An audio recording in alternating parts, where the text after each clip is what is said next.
Hoy día quiero hablarles acerca de dos cosas. Mi muy breve charla se va a dividir en dos partes. En la primera les voy a hablar acerca de la Política Nacional de Ciberseguridad, que fue promulgada muy recientemente, en abril pasado, por la presidenta Bachelet. Y en la segunda parte voy a hablar también brevemente sobre un vacío gigante en términos de la seguridad digital. Yo diría que en el mundo, tanto como en Chile, pero en Chile más que en el resto del mundo, y del cual todas las personas responsables deberíamos estar preocupados en este minuto. ¿Ya? Y quiero hacer especial énfasis en esa segunda parte porque no veo que en este minuto estemos preocupados de eso.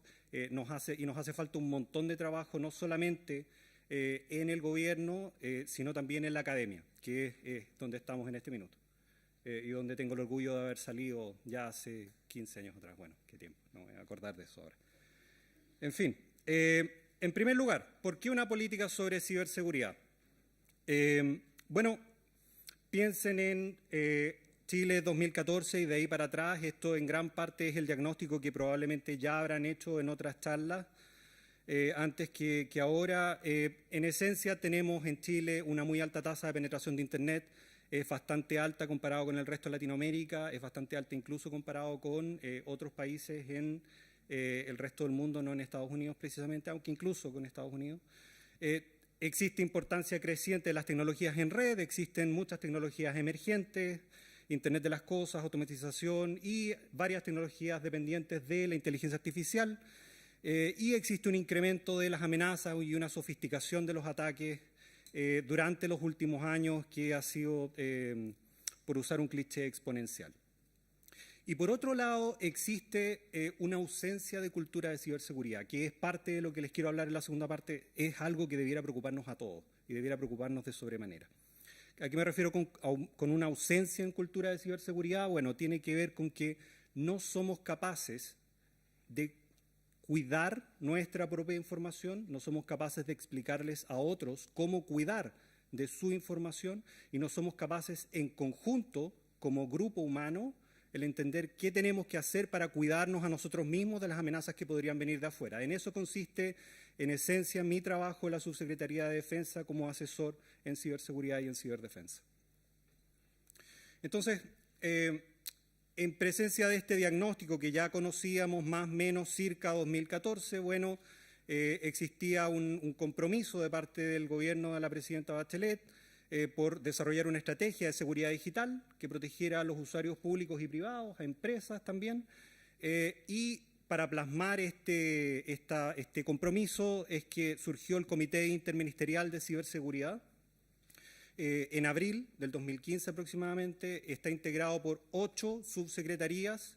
Está Interior Defensa, la Cancillería Justicia, SECPRES, Subteleconomía y Hacienda, y está una institución más, la Agencia Nacional de Inteligencia, que no es una subsecretaría, pero también integra el comité.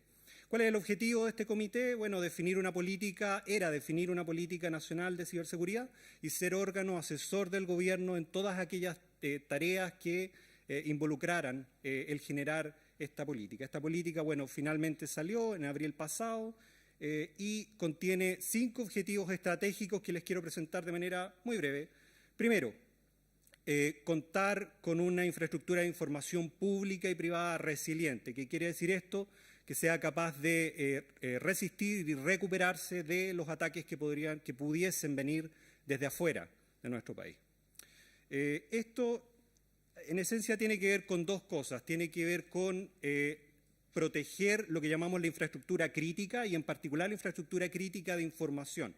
¿Qué es eso? Toda aquella infraestructura de la cual depende nuestra vida diaria, sin la cual no podríamos desempeñarnos o que sin la cual nos veríamos notablemente perjudicados. Por ejemplo, distribución de energía eléctrica, distribución de agua potable, banca, y un largo etcétera, ¿ya?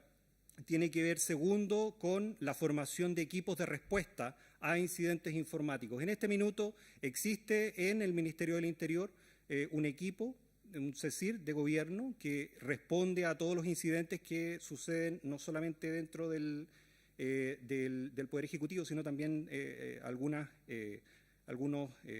instituciones amigas, entre comillas.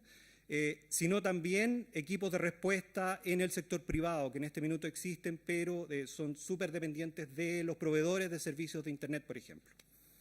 El segundo objetivo estratégico es velar por derechos de las personas en el ciberespacio, y esto de nuevo tiene que ver con dos cosas. Lo primero es la prevención de ilícitos, la prevención de delitos a través de Internet. Podríamos decir de manera muy general que existen como tres clases de delitos en Internet. Los delitos tradicionales que ahora se llevan a cabo en Internet, por ejemplo, la evasión de impuestos.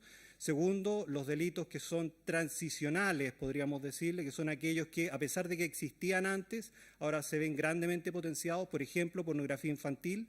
Y tercero, aquellos delitos que son exclusivamente digitales y que no podrían existir si no fuera por Internet, por ejemplo, phishing.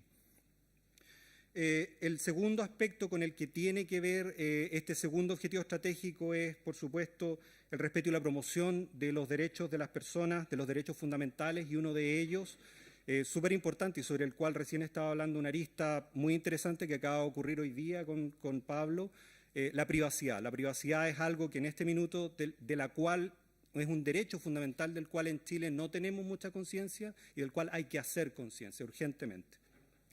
Bueno, el tercer gran objetivo es desarrollar una cultura de ciberseguridad. A mi entender es uno de los más importantes y tiene que ver con generar conciencia de qué es necesario hacer para proteger nuestros datos y nuestra identidad. El cuarto y el quinto finalmente son establecer relaciones de cooperación en ciberseguridad en foros internacionales. Hoy no hay ningún país que pueda por sí solo responder a los desafíos que tienen que ver con la seguridad digital a nivel de Estado. Y quinto, promover el desarrollo de una industria de ciberseguridad nacional. Hay algunos países como Inglaterra, por ejemplo, que tienen una industria muy fuerte en términos de ciberseguridad y que sirve a sus propios propósitos. Por lo tanto, una industria nacional de ciberseguridad serviría muy bien a nuestra protección. ¿Para qué una política de ciberseguridad? Bueno, debería ser relativamente evidente, pero de todas maneras para resguardar la seguridad de las personas en el ciberespacio, pero no solo eso, también para proteger la seguridad del país. Es súper distinto cuando nosotros nos capturan, por ejemplo, el número de tarjeta de crédito porque nos metimos sin cuidado en un sitio web que no era seguro. Es muy distinto eso de sufrir un ataque de negación de servicio a toda la infraestructura de la banca, de gobierno y de medios masivos de comunicación durante 22 días. Esto es lo que ocurrió, por ejemplo, en Estonia en el año 2007 y que es uno de los casos paradigmáticos de ciberseguridad y sobre todo un origen de preguntas. Por ejemplo, ¿qué demonios hacemos para protegernos de este tipo de cosas para los cuales en la práctica nadie está preparado, no suficientemente?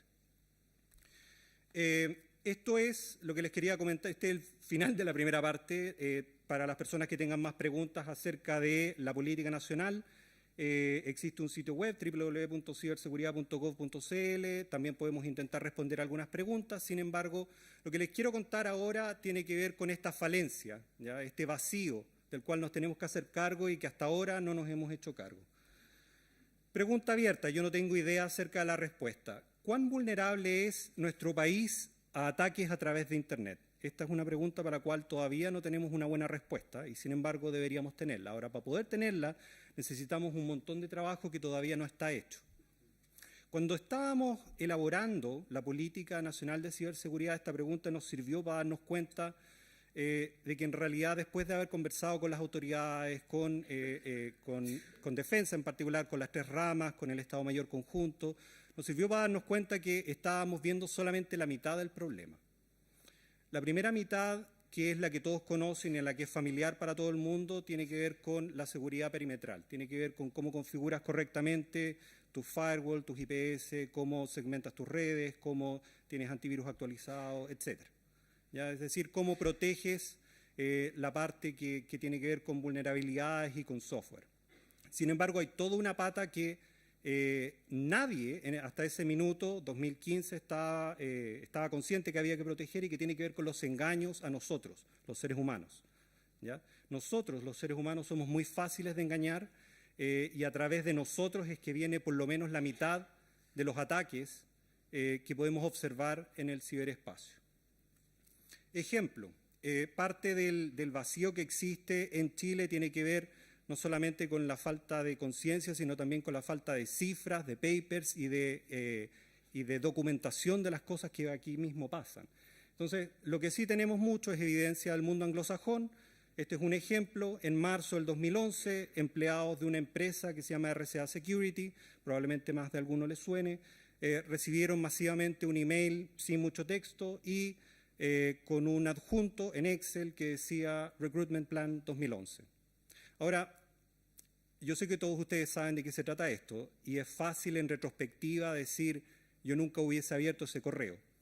El problema es que tenemos evidencia de que entre un 20 y un 25% de ustedes en promedio, de todos nosotros en promedio, va a abrir ese correo y va a hacer doble clic sobre ese attachment. Entonces, lo que sabemos es que al menos una persona dentro de RCA Security abrió ese correo adjunto y lo que ocurrió a continuación fue que algunos atacantes, no sabemos todavía quiénes, tomaron control de varios computadores dentro de RCA Security y tuvieron acceso a el algoritmo de generación de las claves de los OTP, de los One Time Password, que son estos aparatos que se ven aquí en la imagen. Ahora son bastante conocidos, en ese minuto no lo eran tanto. La amenaza tal cual como sucedió fue contenida, se supone que no ocurrió nada más, sin embargo, algunos meses después, en junio del 2011, empezaron a ocurrir algunos ataques dirigidos a personas, a funcionarios de Lockheed Martin, que es una empresa contratista en defensa, la más grande de Estados Unidos, a través de personas que tenían OTPs, que habían sido comprados a esta empresa, RCA Security.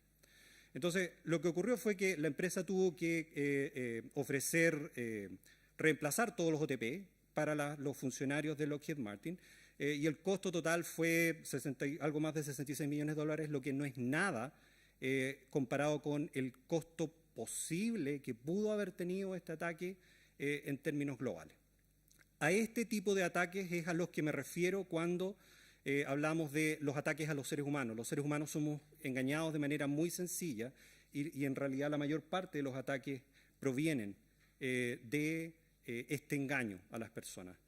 Solo para terminar, cuando estábamos en el proceso de generación de la política, queríamos datos, queríamos entender cuán grande era el problema y para poder entenderlo, mandamos comunicaciones a las distintas ramas de las Fuerzas Armadas y el Estado Mayor Conjunto para preguntarles cuántos ataques han tenido ustedes dentro de los últimos 4 años. La respuesta, bueno, lamentablemente en los detalles es reservada, pero en la generalidad poco menos de la mitad de los ataques a estas instituciones eran ataques semánticos, como llama Bruce Schneier, que es un gran investigador en el área de la ciberseguridad.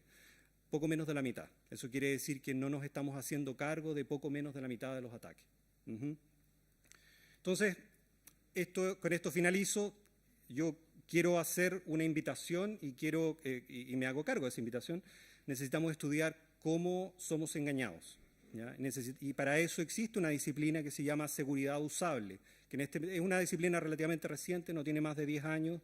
Sin embargo, en Chile no está bien desarrollada. La necesitamos tanto en el gobierno como en el sector privado para entender cómo somos engañados, cuáles son las maneras en las cuales somos engañados y cómo podemos evitar ser engañados para tener un ecosistema de ciberseguridad más sano, más robusto, más resiliente. En el fondo, para poder desempeñarnos a través de Internet sin problemas dentro de los próximos 30 años. Muchas gracias.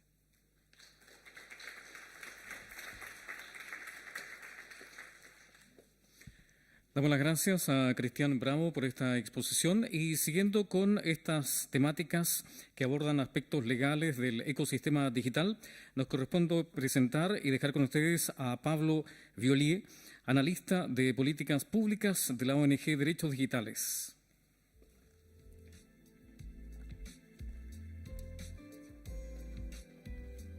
Hola, buenas tardes.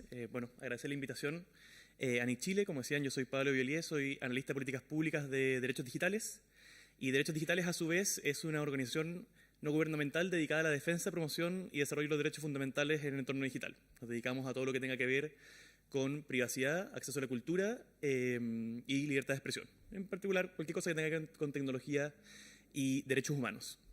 Y, haciendo el llamado a la invitación, yo les quería contar un poco sobre la importancia de la participación multisectorial en la elaboración de políticas públicas digitales y en particular en la importancia de la participación de la comunidad técnica, que entiendo que la mayoría de las personas que están en este salón son parte de la comunidad técnica. Y es porque a nivel mundial se ha ido un poco moviendo la tendencia de la anterior, la idea un poco noventista de que todas las políticas públicas son un tema de público-privado. Es un tema de regulador-regulado, un tema de alianza público-privada. Es decir, el gobierno y las empresas. Y se ha ido moviendo un poco de ese paradigma a un paradigma de múltiples partes interesadas, en inglés multi-stakeholder, en donde se reconoce que no se trata solamente del regulador y el regulado, sino que se trata de, en particular en temas digitales, de una comunidad que tiene distintos participantes y cuyos distintos participantes tienen distintos roles en el ecosistema de Internet y en el ecosistema digital. Entonces no solamente está el gobierno y están las empresas, sino que también está la comunidad técnica, que serían ustedes, NIC Chile. Yo lo tengo categorizado como comunidad técnica, a pesar de que es parte de una institución académica, y esa institución académica es en términos jurídicos un servicio público, pero es parte de la comunidad técnica. También está la academia propiamente tal, están los usuarios, está, a mí no me gusta mucho usar la palabra sociedad civil para referirnos a las ONG, pero las ONG tenemos un rol de facilitación, de facilitamiento de la expresión de las personas organizadas, de la sociedad civil. Y cada uno de esos participantes tenemos un rol distinto, y los procesos de elaboración de políticas públicas se nutren mucho de la participación de estos distintos actores. Por un lado, porque permite la inclusión de distintas miradas. Ningún servicio público, por eficiente que sea, por mejor disposición, por la cantidad de recursos que tenga, va a tener la capacidad de ponerse en el lugar de todos y cada uno de los participantes del ecosistema de Internet. Por la simple razón de que son personas que están criadas en cierta disciplina, tienen cierta forma de ver el mundo, y la participación de distintos actores aporta distintas aproximaciones a los problemas, distintas formas de ver los problemas, distintas formas de solucionar esos problemas, y eso enriquece mucho la discusión y enriquece el resultado de la elaboración de esas políticas públicas. Un poco es un tema prácticamente de calidad. Entonces tenemos esos dos temas, las aproximaciones, las visiones que se le entregan y el resultado mismo. Los resultados, está demostrado que los resultados son mejores cuando tú involucras a los distintos actores.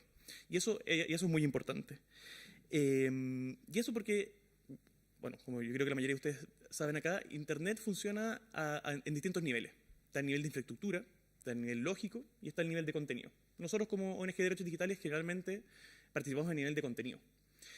Sin embargo, ya hace mucho tiempo que dejamos atrás la idea de que el ciberespacio es un mundo sin leyes, es un mundo que está en otro lado, en donde todo el mundo puede hacer lo que quiera, y la verdad es que la realización de que el mundo, de que Internet es un montón de cables, y es un montón de cables que funcionan con servidores que están en lugares muy concretos y que los países ejercen jurisdicción sobre Internet, yo creo que ya a estas alturas no debería ser noticia para nadie.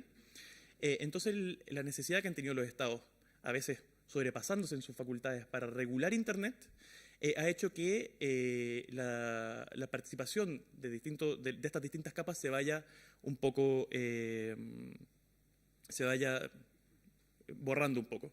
Y eso es complejo porque cuando ya empezamos a tener regulaciones que mezclan el rol de las distintas capas, empiezan los problemas. Un ejemplo muy concreto es el mal llamado derecho al olvido, en donde se le otorga un rol a los buscadores, a los indexadores, que no les corresponde. A los indexadores no les corresponde hacer una curatoría de qué es lo que tiene que estar disponible en Internet, porque no es su rol dentro del ecosistema digital. Entonces yo les quería poner un par de ejemplos de cómo esta participación de múltiples partes interesadas mejora el resultado de las políticas digitales. No es por echarle flores aquí a Cristian, que me cae muy bien, pero yo creo que la Política Nacional de Ciberseguridad chilena es un muy buen ejemplo de un proceso realmente participativo en donde hubo un ánimo genuino de incorporar los aportes de los distintos actores. Como bien decía Cristian, la Política Nacional de Ciberseguridad fue creada por decreto, pero tuvo distintas etapas de participación en donde se tuvo en cuenta la voz de distintos actores. Hubo una etapa de audiencias en que nosotros como Derechos Digitales participamos, pero también participaron distintos actores, en donde se nos invitó y se invitó a miembros de las empresas, de la academia, de la comunidad técnica, etcétera, etcétera, a plantear cuáles eran sus inquietudes en temas de ciberseguridad. Y a partir de habiendo terminado esa etapa de audiencia, se hizo un primer borrador de la Política Nacional de Ciberseguridad. Y luego de eso se hizo una consulta pública, abierta, para que cualquier persona pudiese incorporar comentarios respecto del borrador. Dentro de ese proceso de consulta participaron 43 entidades, lo cual yo creo que es para un país como Chile es un número bastante elevado. Y en el fondo esos comentarios se hicieron públicos, cosa que en otros procesos de consulta pública, aunque suene muy paradójico, no había sido efectivo. Ya había habido procesos anteriores de consulta pública en donde los resultados, los comentarios de la industria no se habían hecho públicos. Nosotros lo habíamos tenido que solicitar por transparencia y luego se entregaron anonimizados de quién eran las personas que los entregaban, etcétera, etcétera. Y hoy día nosotros como Derechos Digitales nos encontramos haciendo una investigación que tiene como objetivo medir el impacto de la participación en este proceso de consulta pública en el resultado de la Política Nacional de Ciberseguridad. Nosotros estamos terminando esa investigación, pero la verdad es que nosotros estamos bien sorprendidos porque, efectivamente, si tú haces un cotejo del borrador de la Política Nacional de Ciberseguridad y la versión final de la Política Nacional de Ciberseguridad, uno puede revisar, mira, este comentario de tal empresa fue incorporado en tal parte. Yo personalmente me tocó hacer el comentario por parte de Derechos Digitales y tengo muy claro cuáles son las partes que yo comenté que fueron apropiadas dentro de la versión final. Y yo creo que la versión final de la Política Nacional de Ciberseguridad es muy buena, o sea, no en comparación, pero mejora sustantivamente el borrador. La Política Nacional de Ciberseguridad chilena tiene cosas muy rescatables, como se valora el cifrado, por ejemplo. Se establece la necesidad de proteger el debido proceso en la investigación criminal en delitos informáticos. Se establece claramente que la vigilancia masiva es vulneratoria de derechos humanos.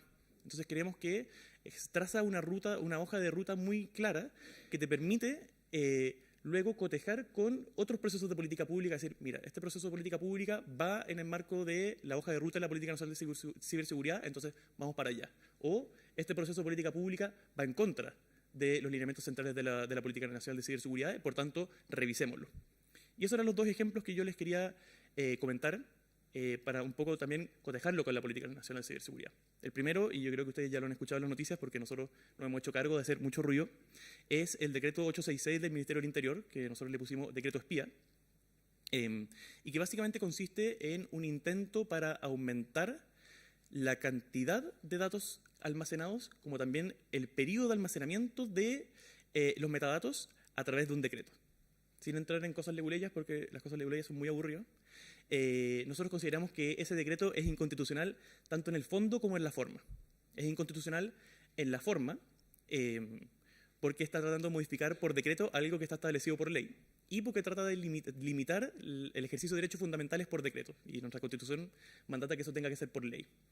Y es inconstitucional en el fondo porque la retención masiva de metadatos es vulneratoria de derechos fundamentales, porque aumenta desproporcionadamente e innecesariamente la capacidad de vigilancia del Estado sobre sus ciudadanos.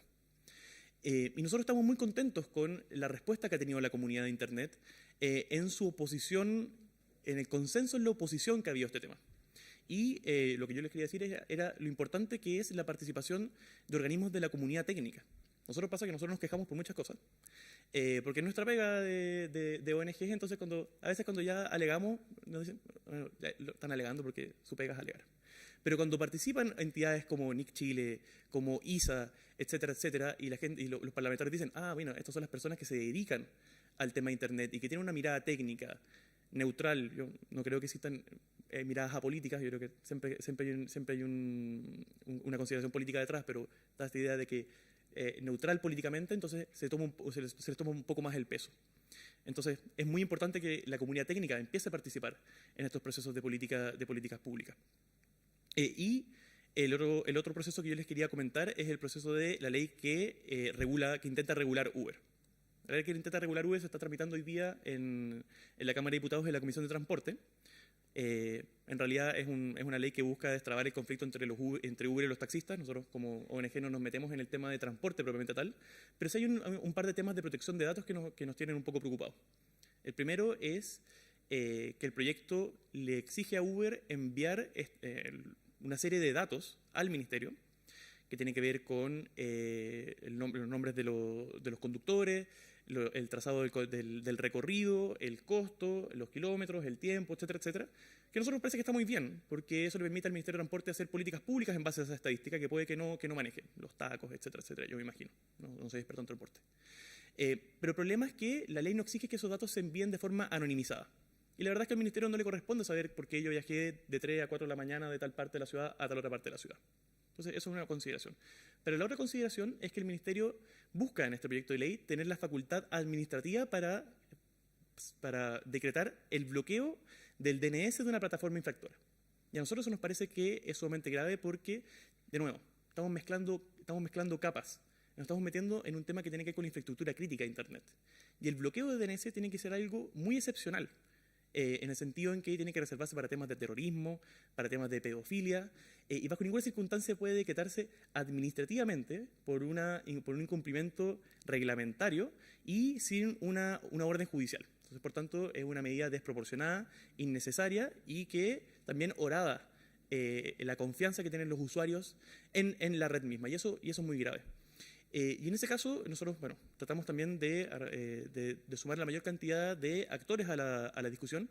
Y justamente Nick Chile envió una carta a la comisión y yo puedo dar fe de que la comisión tomó con muy buenos ojos, o sea, empezó a tomar, realmente le tomó el peso a lo vulneratorio que podía significar en términos de libertad de expresión, en términos de la idoneidad de los protocolos, etcétera, etcétera, que Nick Chile, una entidad técnica, dijera, mira, esto es inconveniente por razón 1, 2 y 3.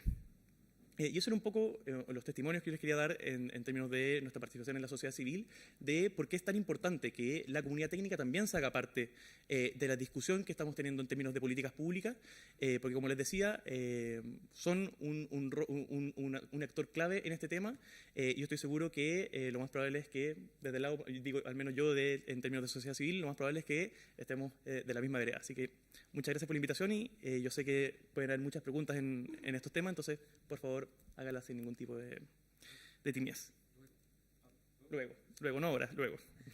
Vale, muchas gracias.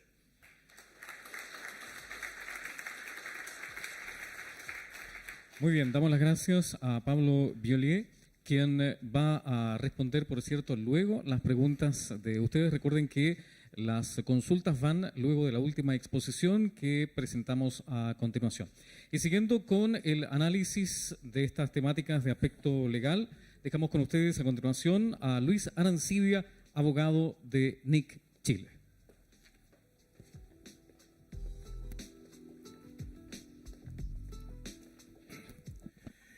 Buenas tardes. Me voy a colgar de algunas cosas que dijo Pablo y para contextualizar también el espíritu que hay en esta jornada que hemos desarrollado para celebrar los 30 años. Nick Chile está devolviendo a la comunidad local, a su comunidad, está devolviendo en actividades de divulgación, generando espacios de discusión, de conversación en distintos temas que a nuestro entender son pertinentes en la reflexión de lo que sucede hoy día en nuestro país, en lo que significan las políticas digitales y lo que significa el desarrollo de Internet en nuestro país. Y por lo tanto, en ese sentido, recogemos, nos hacemos cargo de una preocupación que derivó en nuestro comentario referente al artículo 12, al proyecto artículo 12 de la llamada Ley Uber. En ese contexto estamos también muy contentos de que haya generado una reacción favorable y transversal en la comisión respectiva. Pues bien, también estas jornadas tienen un propósito de ser de alguna manera también miscelánea. No pretendemos ahondar en los temas, sino más bien lanzar ideas, provocar interés, reclutar adhesiones a distintas temáticas, provocar discusión, tal que sea posible que nosotros podamos tener público informado de distintos temas. Uno de los temas que para nosotros es relevante es uno de los proyectos más emblemáticos que a nosotros nos corresponde llevar adelante a partir del año 2013, en que empieza a regir la política de resolución de controversias, en el contexto de lo que nosotros denominamos el nuevo CL, en el contexto de lo que significó el establecimiento de una nueva práctica de registro, en el contexto de lo que significó el establecimiento de la cuenta de usuario, el establecimiento también de un procedimiento de arbitraje electrónico. Y quiero reportar algunas consideraciones respecto de este experimento, de esta experiencia, que al principio nos llevó a nosotros a tensar a la comunidad interesada. Estoy viendo acá a Max Villaseca, quien participó por el lado de Achipi activamente en un proceso que fue altamente colaborativo y que participó intensamente la comunidad relevante.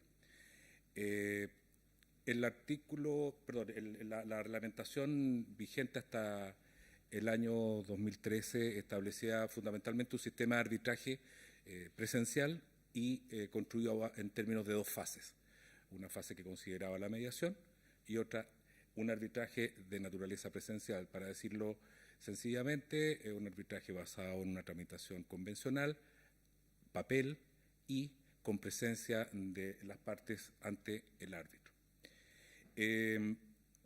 Paulatinamente ese sistema comenzó a ser revisado y nos dimos a la tarea de generar una norma que estableciera, con mucha audacia ciertamente en nuestro derecho, no una manera automatizada de gestionar arbitrajes.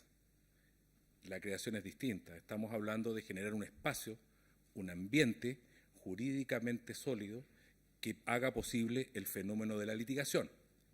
Y esto significa que se ha construido un espacio, un sitio web donde, bajo el concepto del expediente electrónico, sea posible la litigación en que participan las partes y el árbitro.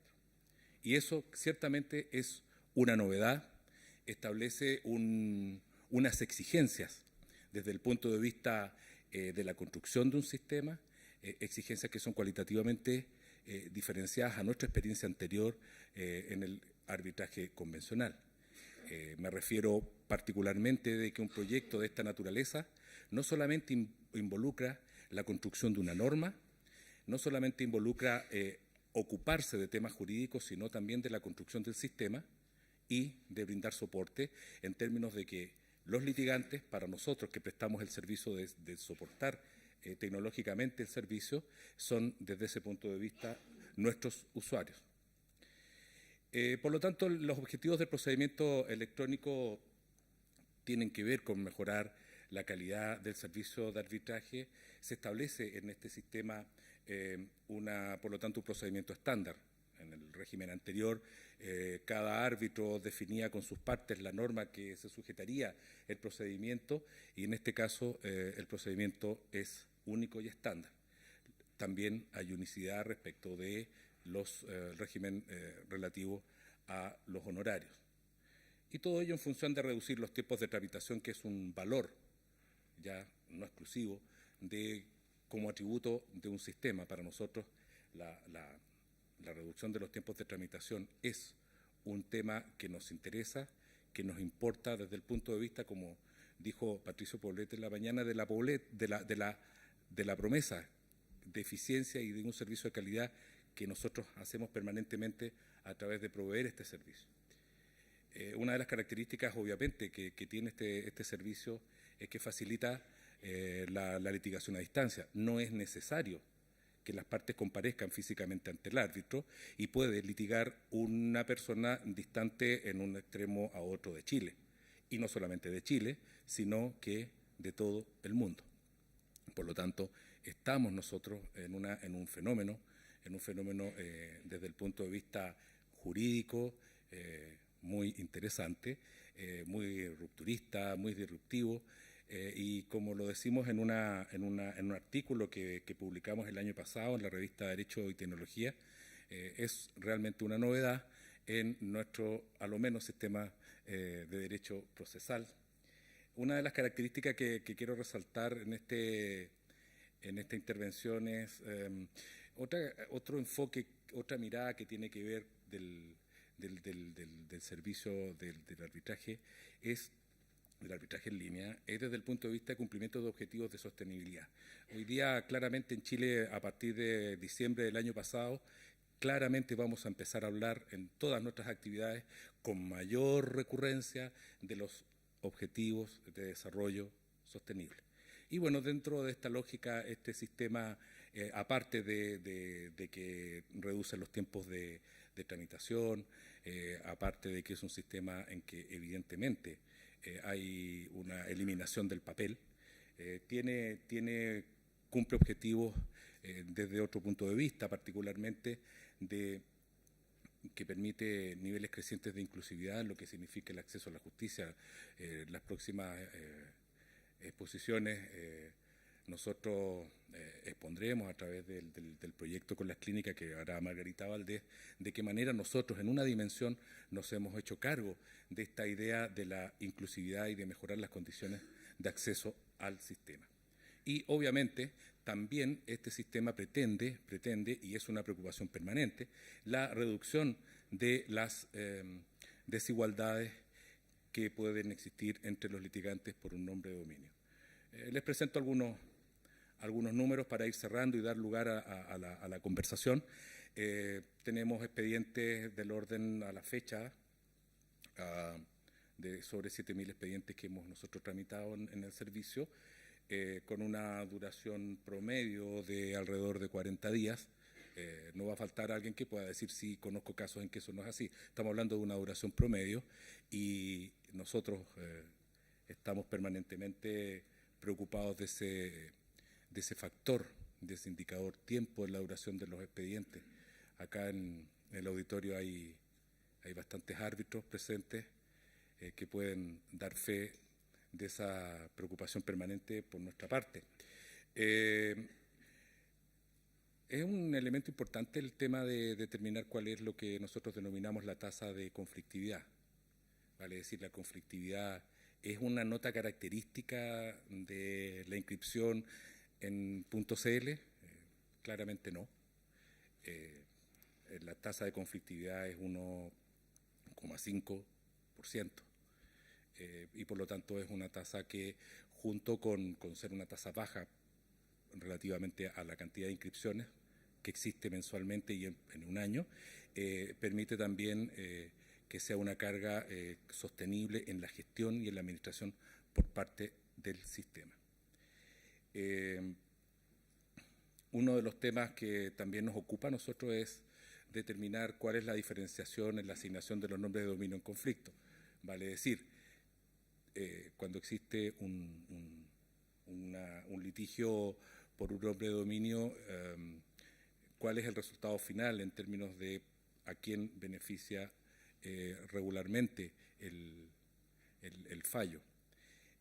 Nosotros tenemos en la gráfica, tenemos números hoy día del orden de un 66% a favor del revocante versus la otra diferencia respecto del titular del nombre. Es una diferencia que a nosotros nos importa en términos del emparejamiento de la cancha y generar condiciones para que la litigación tienda a ser igualitaria y proveer a las partes que puedan tener alguna consideración de desventaja en la litigación, condiciones para ingresar al litigio en condiciones que les permita asegurar y cuidar eficientemente lo que ellos consideran su derecho. Eso es lo que les tengo que comentar. Muchas gracias.